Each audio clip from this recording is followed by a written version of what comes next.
लोकसभा चुनाव का प्रचार अपने चरम पर पहुंच चुका है। जगह जगह तमाम उम्मीदवार अपने लिए, अपनी पार्टी के लिए प्रचार कर रहे हैं। इस वक्त हम करनाल लोकसभा सीट पर है, जहां से हरियाणा के पूर्व मुख्यमंत्री मनोहर लाल बीजेपी के उम्मीदवार है। इस वक्त उनका एक रोड शो चल रहा है। रोड शो में वो लोगों का अभिवादन स्वीकार कर रहे हैं। लोग यहाँ पर ढोल नगाड़े बजाकर उनका अभिवादन कर रहे हैं, उनका स्वागत कर रहे हैं, उनको उपहार दिए जा रहे हैं। और आप देखिए किस तरीके से जो लोकसभा चुनाव का प्रचार है वो यहाँ पर चल रहा है। करनाल लोकसभा सीट जो कि बीजेपी के लिए सबसे सुरक्षित सीट है, लगातार 2 बार यहाँ से बीजेपी जीतती आ रही है। लेकिन इस बार संजय भाटिया की जगह मुख्यमंत्री जो थे हरियाणा के पहले मनोहर लाल, उनको टिकट यहाँ से दिया गया। और इस वक्त देखिए मनोहर लाल की गोद में एक बच्चा है इस गांव का, और उसको माला पहना रहे हैं हरियाणा के पूर्व मुख्यमंत्री मनोहर लाल और यहाँ से बीजेपी के उम्मीदवार। तो ये तस्वीरें हैं हम दिखा रहे हैं आपको करनाल लोकसभा सीट से। और ये पानीपत का एक विधानसभा क्षेत्र है इसराना, उसका गांव है। और यहाँ पर आप देखिए किस तरीके से इस वक्त जो स्वागत है वो किया जा रहा है, तमाम जो लोग हैं। और यहाँ पर आप देखिए न सिर्फ यहाँ पर ढोल नगाड़ों के साथ स्वागत हो रहा है, बल्कि यहाँ पर ये देखिए एक चांदी का मुकुट उनको भेंट किया गया है। मनोहर लाल कह रहे हैं कि वो चांदी का मुकुट जो उनको भेंट किया जा रहा है उसको मंदिर में वो चढ़ाएं, वो स्वीकार नहीं करते हैं इस तरह के उपहार। ये पहले भी देखा गया है। और यहाँ पर देखिए किस तरीके से जो हालात बने हैं वो हम आपको दिखा रहे हैं। क्या कौन जीतेगा? ऑब्वियसली बीजेपी जीतेगी। बीजेपी? हाँ जी, बीजेपी तो कार्यकर्ता ही है बीजेपी। क्या मुद्दे क्या है करनाल लोकसभा सीट के? अरे करनाल पलडाना से विजयी होकर जाएगा, भारी बहुमत से जाएगा। हाँ, युवा क्या सोच रहे हैं? बना खबर मोदी जी भाई साहब, क्या माहौल है आपके सीट पे? अच्छा माहौल है जी। अच्छा है? हाँ जी, पूरा टक्कर जी पूरी। दिव्यांशु बुद्धि राजा भी है यहाँ से कांग्रेस। उसका कोई माहौल नहीं।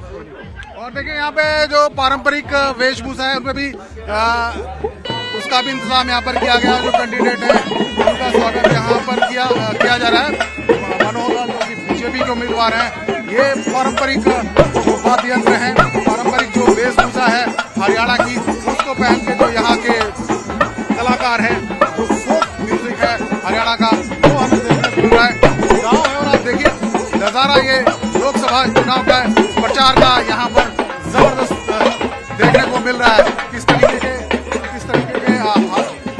जो रंग है चुनावी वो यहाँ पर देखने को मिल रहे हैं। और यहाँ का कार्यक्रम खत्म हुआ, अब जो रोड शो है वो आगे की तरफ बढ़ेगा और पूरे इसराना विधानसभा जो क्षेत्र है वहाँ पर ये रोड शो निकाला जा रहा है। करनाल से वीडियो के साथ मनोज कुमार, टाइम्स नाउ भारत। इस वक्त हम करनाल लोकसभा सीट पर हैं, जहां से बीजेपी ने इस बार हरियाणा के पूर्व मुख्यमंत्री मनोहर लाल खट्टर को अपना उम्मीदवार बनाया है। रोड शो इस वक्त कर रहे हैं और उनके रोड शो में टाइम्स नाउ भारत की टीम भी शामिल है, उनसे बात करेंगे।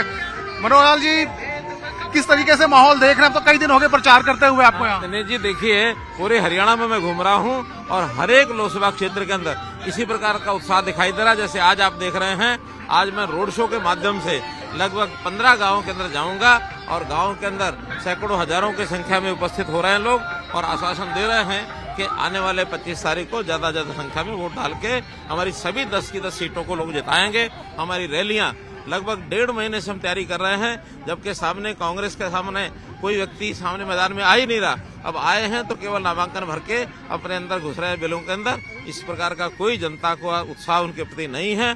छोटे लोग ऐसे हैं कि जो पुराने उनके लोग होंगे और वो भी जिस प्रकार का जनतंत्र में, लोकतंत्र में यानी एक व्यवहार होना चाहिए वैसा ना दिखा करके बौखलाहट में और जगह जगह कहीं कहीं विरोध करने के लिए खड़े हो जाते हैं। मेरा कहना है कि लोकतंत्र में सबको एक दूसरे की बात सुन करके आगे बढ़ना चाहिए।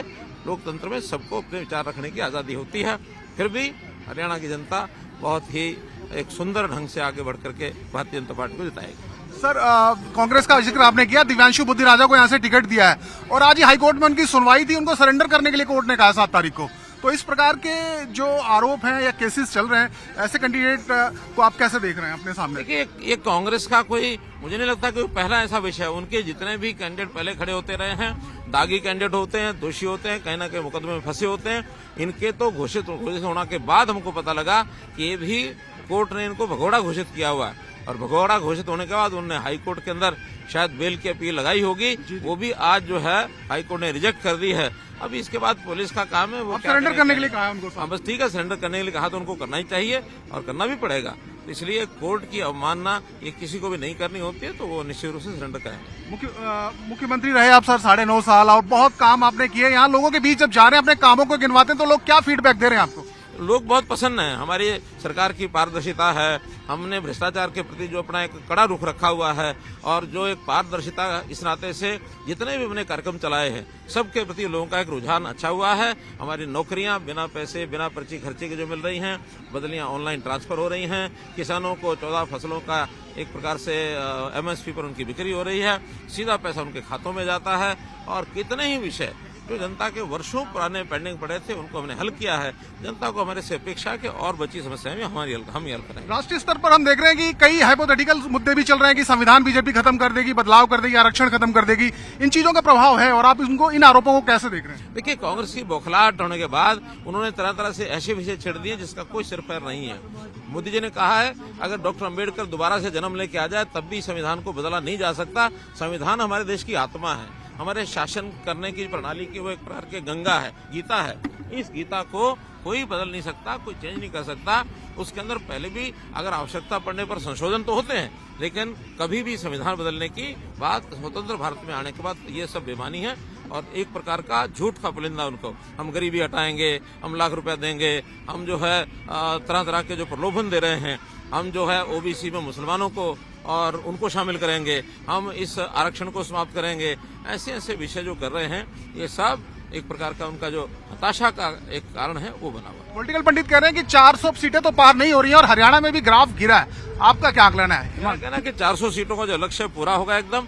370 भारतीय जनता पार्टी और 30 से ऊपर जो है अन्य दल, ये 400 सीटों का पार होगा। अब पॉलिटिकल लोग, क्योंकि अभी तो चुनाव हुए नहीं हैं, इन चुनाव को होने के बाद ही उनका कोई आंकलन आएगा, तो मुझे लगता है कि वो शायद कारगर ज्यादा बात होगी। करनाल लोकसभा सीट रिकॉर्ड कायम करती रही है। मनोहर लाल जी, आप इस रिकॉर्ड को तोड़ेंगे? पिछली बार का जो मार्जिन था, देखिए, कंफर्टेबल मेजोरिटी से हम जीतेंगे। हमारी जनता का या हमारे कार्यकर्ताओं का एक उत्साह देखने को मिलता है। वो लोग कहते हैं कि हम इस बार देश में नंबर 1 पर आए। लेकिन मेरा कहना है कि हमको सारी 10 की 10 सीटें जीतनी है।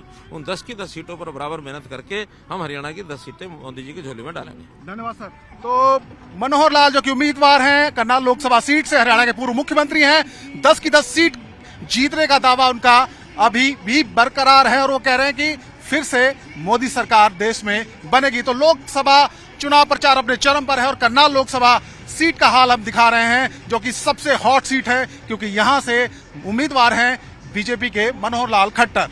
करनाल से जर्नलिस्ट नितिन के साथ मनोज कुमार, टाइम्स नाउ, नवभारत। और ये धन्यवाद मनोहर लाल जी, स्वागत कर रहे हैं, शुक्रिया, धन्यवाद।